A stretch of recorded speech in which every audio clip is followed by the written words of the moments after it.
Welcome everybody. This is Pam Holt, and this is the Host Your Home show. And today, I'm so excited, I can't even talk. I'm excited to bring on Kate Campbell. She's with Be Brave Interiors. She's the owner and founder and creator, and she's an interior designer who is just someone who, she and we're like this because her whole philosophy is about being bold with your design and as a way to attract more guests and stand out in the market and ultimately earn more income. So Kate's going to tell us all about how to use your personality when you lead in your design and how to not be afraid to make a bold move with your decor. So hang on a second. Let me bring Kate on. Hello. Hello. Hi there. How are you? I'm very well. Thanks for coming. It's a pleasure. Thank you for having me. Really, really lovely to be here. Well, Kate, so tell us a little bit about what you do and who you work with and how you do that, because Kate's way far away in the UK. And so tell us how you work with guests who are not local to you and what we should be doing with our design and decor to really stand out there and really be bold. I love this stuff. Yeah. I mean, yeah. So my name, like you say, is Be Brave Interiors, and hopefully that does what it says on the tin. I work with holiday rentals, Airbnbs, short-term rentals, which I know is the US term. Yes. Not used as much over here. I'm in the UK, in Yorkshire. I hope you can understand my accent. It's fitting right now. I mean, the coronation is coming up. It's great. Yeah, exactly. I don't think I quite talk like King Charles, but I don't know if you can tell the difference, but yeah. I'm just an American. We don't know. It all sounds the same to us.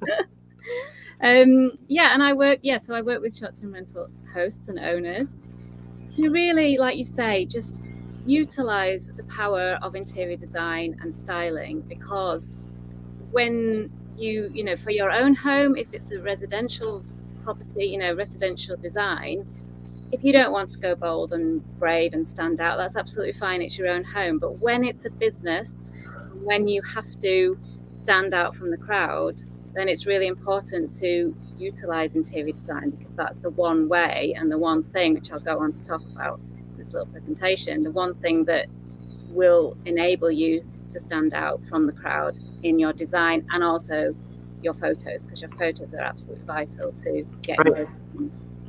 Right. It's your front-facing image. It's your calling card. You have to get that right. And so why don't we start with your presentation so we can figure out how we can do this? Yep, definitely. I know I was thinking I'm going to go into talk too many things now, and they're all in my presentation. Yes. Here we go. Yeah, so I've caught the name of the presentation, I suppose, this little quote: "Don't be afraid of being different. Be afraid of being the same as everyone else." Yes, I love that. Ultimately, if you're the same as everyone else, you are not going to get noticed. And that is what interior design and styling can do for you. It can get you noticed.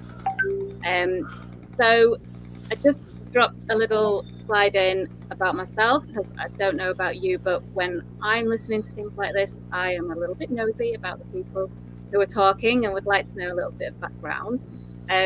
But of course, first of all, thank you for having me, Pam. It's really lovely to be here. My background is I did a degree in printed textiles and pattern design. From that, I won a New Designers Award, which is a national in the UK, a national exhibition that all graduates go to down in London, and there's 10 or so awards that are given out. From that, I went on to do a placemat design, which was sold across Europe. And obviously, when you're designing for products, you take photos of the products. So that led me into interior styling. So I did press launches in London for John Lewis and M&S and some other British companies. But after that, I lived further north, which is about 3 hours north of London, which is probably nothing to you guys, but in the UK, that's quite a trek. So I kind of stopped doing that. I had a family, kids came along, and so I ended up going and starting my own business with a friend of mine. which was as a designer maker, and doing pattern design for homeware products, which we sold direct to customers and also through trade. All of this involved taking photos of products, and they were all homewares. So there was a lot of the interior design thing was building, if you like.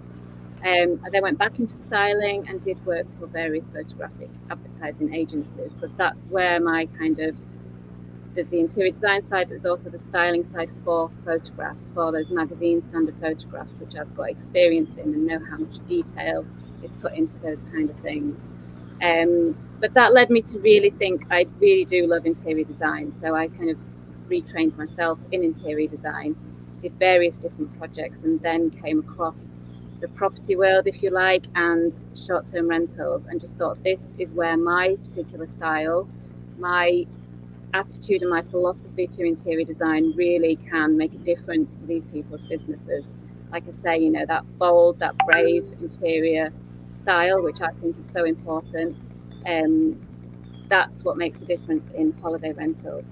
And so Be Brave Interiors was born, I suppose. Fantastic. Yeah. And so being brave, then, the literal definition is having or showing mental or moral strength to face danger, fear, or difficulty, having or showing courage. So the history of the term, it means to be courageous, to challenge, and to flout.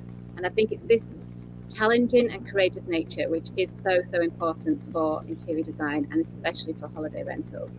You know, I always say, how can we challenge the norm, flout those rules, and be courageous enough to try something different, because that is ultimately how we stand out. I would say as well, though, that being brave is all relative to where you're starting. So I'd hate to think that I was encouraging people or making people worried that they need to get to this certain big level of bravery that they see in some people's. You know, I think every little step that you can do should be celebrated, because what's one person's brave is another person's normal.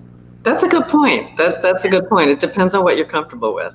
It does, and it depends on where you're starting, and like pushing yourself out of your comfort zone. You only really need to take a little tiny step out of your comfort zone, because before you know it, your comfort zone will have joined you, and then it's only another little step and another little step, and before you know it, you're up that staircase and you're looking back at where you started, but it was all little steps. So I think that, you know, don't be put off by the kind of fear of when you see something that's really brave. If you're not there yet, that's fine. You know, you take the little steps to get there and celebrate each of those along the way. And I think that's really important. That's great. That's a good way to look at it. Yeah. So my mission then is to revolutionize the holiday rental, the short-term rental world with bold and brave interiors. And I would hope to do this by encouraging and supporting owners and hosts like yourselves to really inject joy, passion, and personality into their interior design. I think those are the key aspects that will make you stand out. So you can provide that stand out from crowd offering for holidaymakers to love, because ultimately they're your clients, so they're my clients as well. You know, I always say I've got two clients: the hosts who are asking me to help them with their design, and also the people who are staying there, the guests. So it's those, you have to make sure that you're providing something for them. And to ensure that the owners and hosts have a more profitable business, which you can also enjoy. You know, if this is your home, you have to enjoy it as well, for your future. And then there's this little quote from Jen Sincero. Don't know if you know her or not, Pam. The walls of your comfort zone are lovingly decorated with your lifelong collection of favourite excuses. So I am suggesting, you know, we change that wallpaper and we put on something that's going to push you a little bit more and get you out of that comfort zone, that little step that's needed. Okay, I'm ready. Good. So why is interior design so important then? So these are obvious, but I think it's worth pointing out. You know, yes, you need a roof that is watertight. Yes, you need windows that close. Yes, you need the heating to work. Yes, you need it to be clean. Of course, you need all those things, but they're all a given. People expect that. They're not going to shout about those things. So what will get you noticed is interior design. So this is just another little quote which I thought was quite telling. It's an interior designed Airbnb listing will do better, and by better we mean higher occupancy and higher rates, 100% of the time than a non-interior design listing, given all else is equal. So, you know, you might have your neighbour down the road offering a very similar house, very similar facilities, you know, but if you have made the effort in your interior design and they haven't, you are much more likely to get those bookings. Yes, it's very dramatic, and you can tell even for yourself when you're looking, if you're a guest, you know, you're not going to stop at the drab, dull, uninspired space, and so neither is anybody else. That's kind of the point. Yeah, exactly. Yours will get chosen first, and you know, so that's where you want to be, isn't it? So yeah, I would suggest that putting effort into your interior design is not just essential, but actually vital, because otherwise you just won't stand out, like we just said. So I like to term this kind of, there's a middle ground, I think, of properties, which are all fine. They're all, you know, they're all okay. And I call that the sea of mediocrity. But within that sea of mediocrity, it's really easy to drown, you know, get lost, popping above the surface, as I put here, only temporarily with one or two good bookings. You know, you will get one or two, but it will mean that you're literally keeping your head above the financial waters just enough to survive, you know, and I want you to thrive. I don't want you to just survive. So if I could give any advice to escape that sea of mediocrity, it would be to use the power of interior design and styling to literally rise above it and stand out and be rescued. So then I've just put a very quick list of kind of interior design tips for how I believe you can stand out from the crowd. So like we've been saying, be different, you know, don't follow the crowd. If you see what somebody else is doing and it's working for them, that's brilliant, but kind of take that as inspiration and turn it into something of your own. You know, don't just follow what everyone else is doing. The wow factor, obviously we all want the wow factor. So I think I've put go large and go small.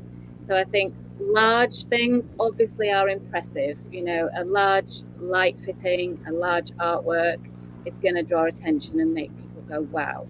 However, the small details as well are really important.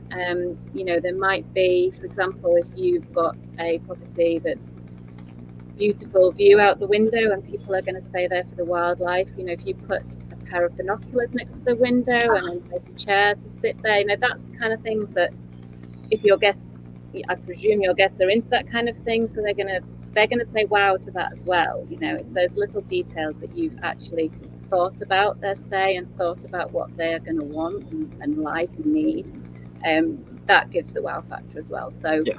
Something memorable. They'll remember that if they had binoculars right there at the window. Definitely. They're gonna remember that. Yeah, it's amazing. Those small details are actually sometimes the things that stick in people's mind a bit more. Create a great first impression. So I think that, you know, we all make first impressions when we meet people within the first few seconds, and the same is true of a property. And if your first impression, the guest's first impression is, you know, wow, they're going to still have that feeling as they walk through the rest of the property. Whereas if the first thing they see is, you know, not quite so great, they're still going to have that feeling as they walk through the rest of the property. So, you know, regardless of, you might have a room at the back that's amazing, but if the first impression hasn't been great, they're not going to have as good impression of that room at the back. So think about, you know, the entrance. Do they know where they're going? Is there a sign on the door? And then also when they open the door, what's the first thing they see? Practicalities, is there a place to put the keys, to put their luggage or things like that? You know, really think about the journey. And I kind of say, try and look at your property through the eyes of the guests with fresh eyes. You know your property inside out, and sometimes we don't notice things when we are so familiar with the place. So try and look with fresh eyes. Try and approach your house as a guest will, and see what is the first impression that they will get. Consider how the space will make your guests feel. So this is it for me. It is all about a feeling. And you know, if this is your home, there's a quote actually, but I'm looking it up because I've got it on my pinboard, and it's by it's American interior designer, I think, called Nate Berkus. Yes. Yeah, your home should tell the story of who you are and be a collection of what you love. And that's just something which has run That's through good. my interior design philosophy for years. And when I started working on Airbnbs and short-term rentals, I thought, how can that still be applied when you don't know who that person is who's going to be staying? You don't know who the guest is, and yet you still want it to feel like a home to them.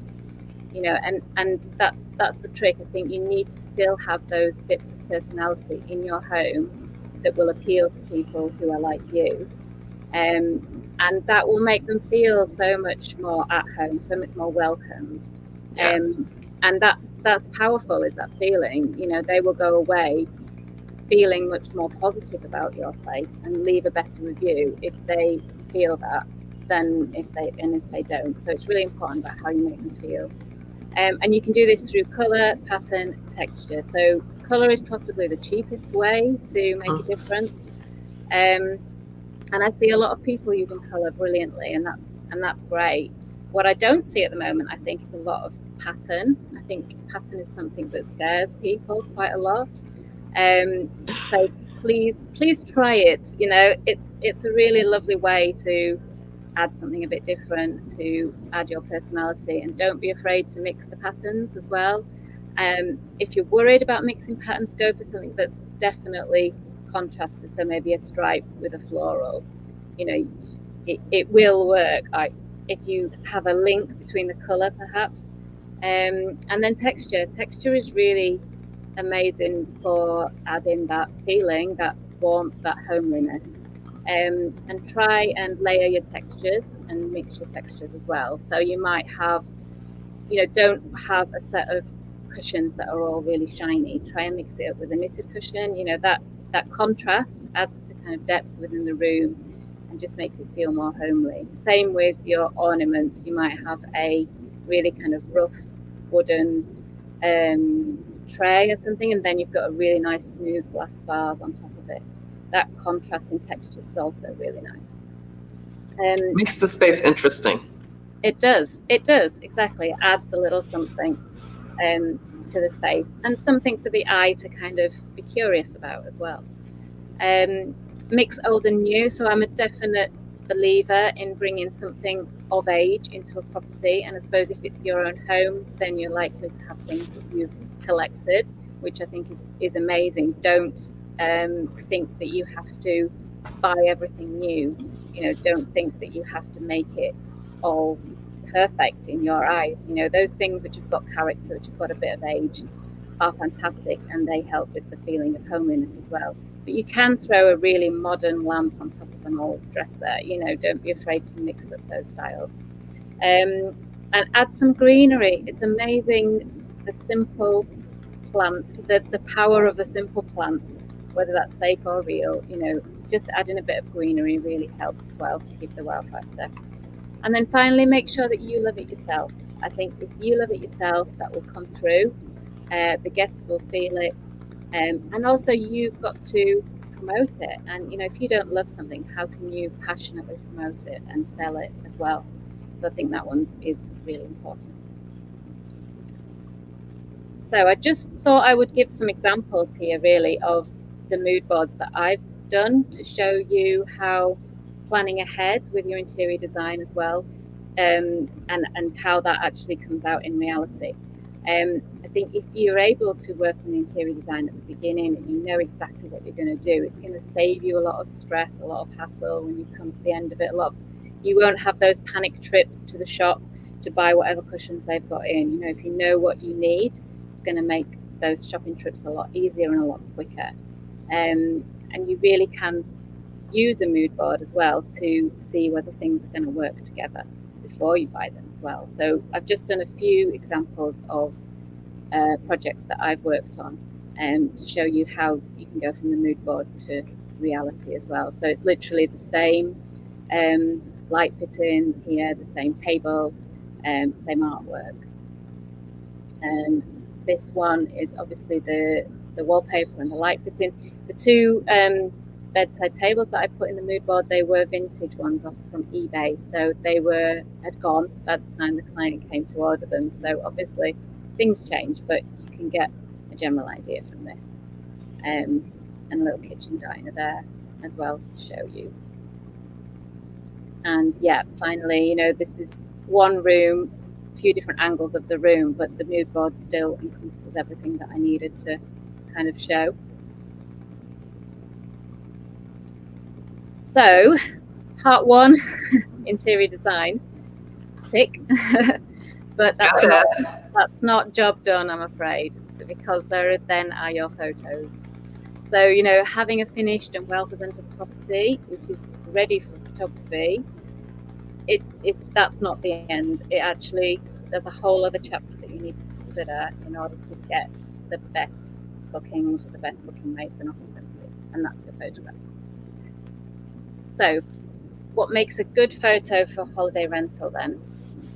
First of all, plan your shots, and I've put here what are your hero shots. So hero shots are the shots that are going to be the ones that you put up first on your listings. It's good to have a number of different ones, maybe 2 or 3 to rotate them, I think. But work out what's going to be the 1, 2, 3 shots that are going to sell your property the best. Where are those wow factors? What are people going to be, you know, curious to want to know more from? Research into your ideal guest. So what will attract them most? What are they likely to bring with them? Because then you can go and get those items to use in your photography so that your ideal guest can see how they will live in your property when they stay there. So then you have to do the prop shopping. So like I say, what items illustrate how your guests will spend time in your place. So it's you don't want to add too many things, because you don't want people to think that those items are included in the rental. But it's good to get items that you think your guests might bring with them, for example. And then on the day of the shoot, look where the light is. Is it south facing, north facing? Do you want the bright sunlight in your shot or not? Try to plan an order of the shots, and I would recommend doing your hero shots first so you know you've got them done. And then during the shoot, I always say to style as you go, referring to the actual photograph rather than the room itself at all times. And I'll go on to talk a bit more about that as well. Another quote, do like a good quote. This one, you don't take a photograph, you make it. And I think that just says it all, really, because a photograph is so much more than just a click of the camera. You know, you can get a photographer to come in and just take photos of your place, and that's fine. But you can do more to make your photo better than somebody who has just done that. You know, your photos are worth so much more than just a click on the camera as well. So the reason why I'm kind of stressing the photos so much is that ultimately what you're doing when you have a holiday rental and you want people to book it, or you know, you've got your home as a holiday rental and you want people to book it, you're actually selling a product. Now, it does sound a bit commercial. I know this is your home, but ultimately it is a product at the end of the day. And what all companies do when they advertise their products is they use images. So why would you settle for anything that's less than amazing when that image is so crucial to selling your business and selling your product? And we need photos for websites, we need photographs for our social media, obviously, and then whatever online travel agency you are listed on as well. So we touched on this at the beginning, Pam, but literally this is how I like to describe your photos. They are like your shop window. So imagine your holiday rental as a shop on a high street or in a mall. Is that a better term? I don't know if you use the term high street.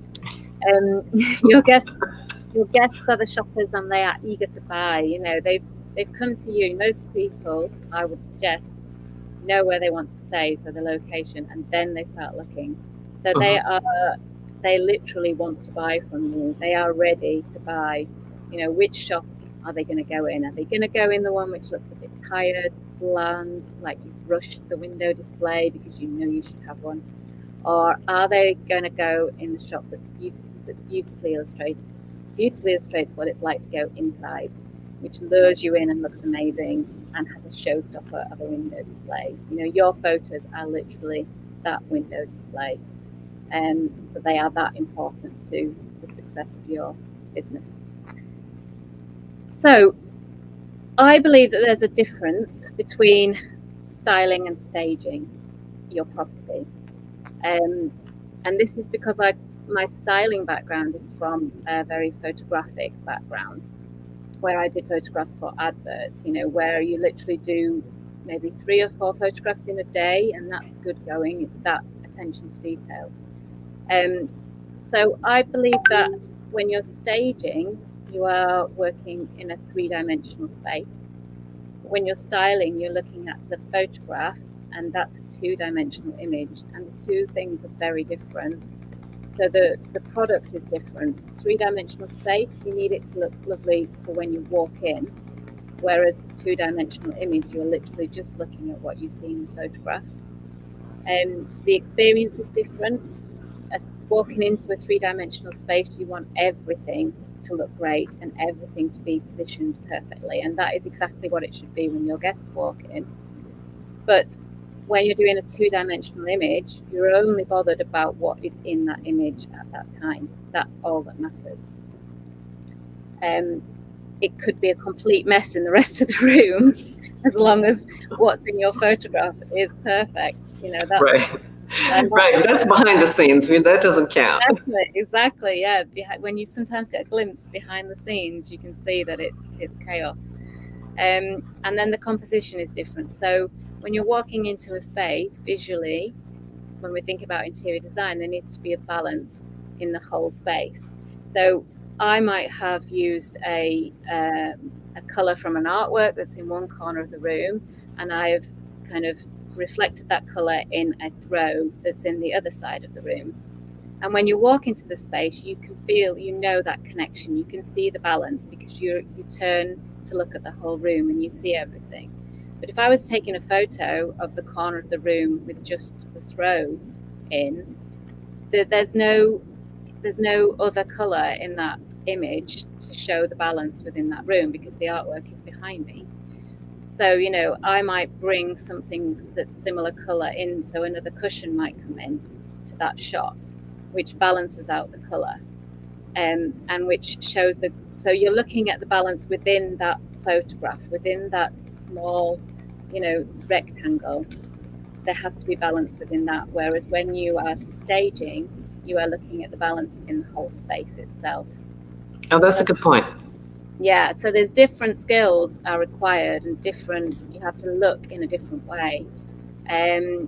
So yeah, they take place at a different time. So the staging happens before photography, whereas the styling happens during the photography, and that's why I say to always be there when the photographs are being taken. Both are needed though. So the staging is needed for when the guests arrive. Obviously, it has to look perfect for when they walk in.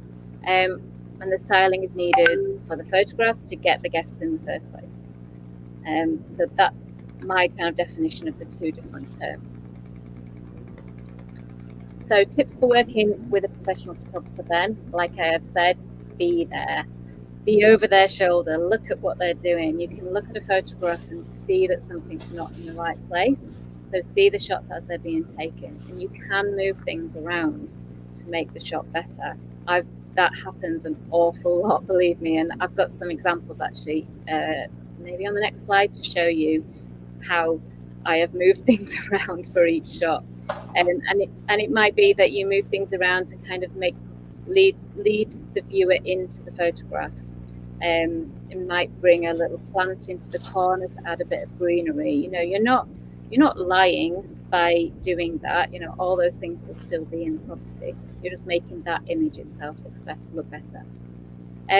Mix up landscape and portrait shots. Now, I know, I think Airbnb asked you to use landscape shots because they are, obviously, that's the format that is required for their online, for their website. But I think the portrait shots actually look more professional. They look more magazine. They're the same format as a magazine, and they are more like advertisements. So it kind of up levels you, I think, if you have some really beautiful portrait shots.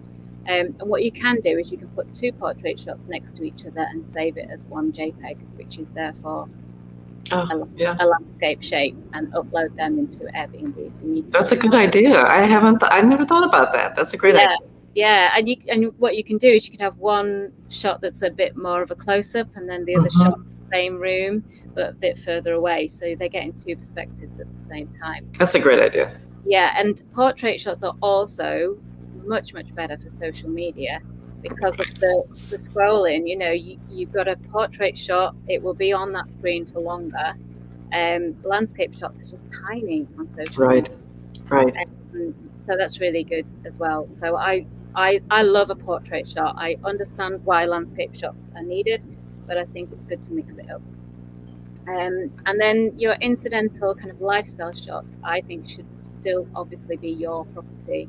There's lots of stock images out there that people possibly drop into their listings of, a couple of champagne glasses or something. It's fine to do that, but I would always say make sure it's still obviously your property, because otherwise people might be a bit suspicious as to why you've dropped that shot in there. And it's nice to show that it's your property, I think. Why waste a photograph on a bog standard image? So a few styling tips then, when you are doing your photographs. Can you see any unsightly wires? It's an obvious one, but so many people forget. Just unplug things. You can loop the wire behind. Things don't have to be plugged in, and just try and get them out of view. Is the dining table set like your guests would do it? So I think really think about how your guests are going to live in your property. When I'm on holiday, I certainly do not set the table for a 3-course meal. I'm much more relaxed about it. And yet I see so many places that have, the 2 plates, a bowl, 2 wine, and I just don't think people live like that when they're on holiday.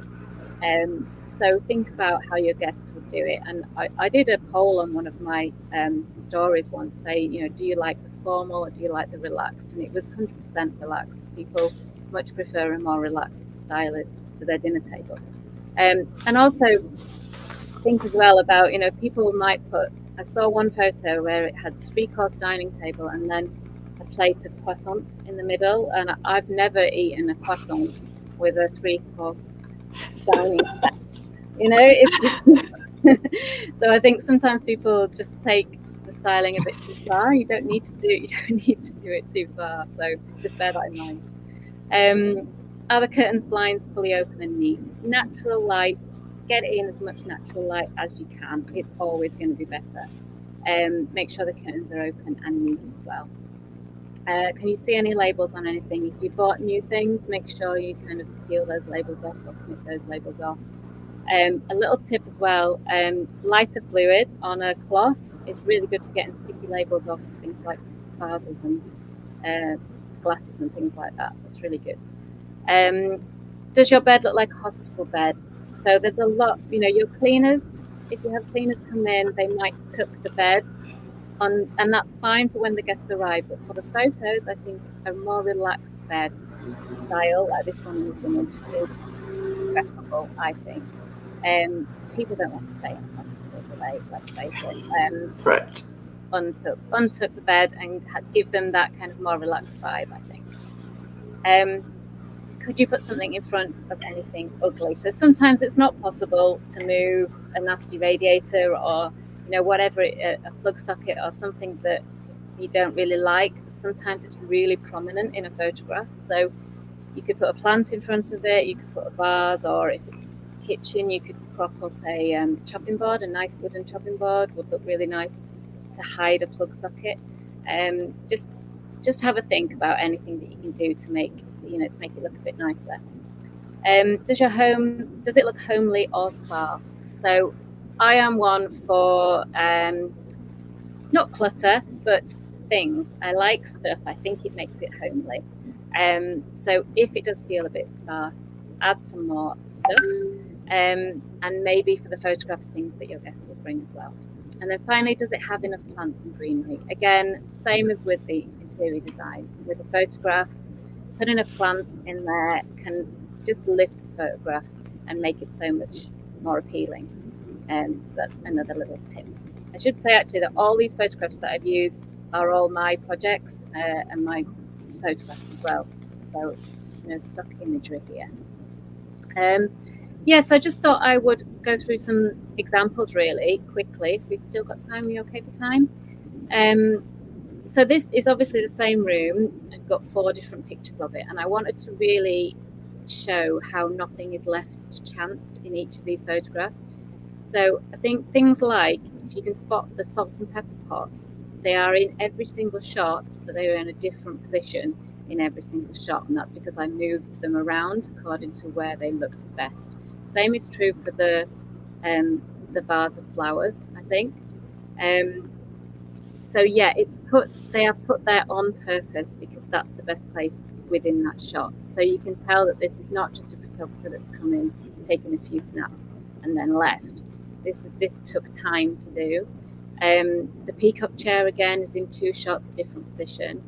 The table on the left-hand side, there's 4 chairs. Bottom right, you can see that there's a bench there, but when we did the shot on the left, you couldn't see the bench. It just looked really, really odd having 2 chairs on the right-hand side of the table. So we swapped it around.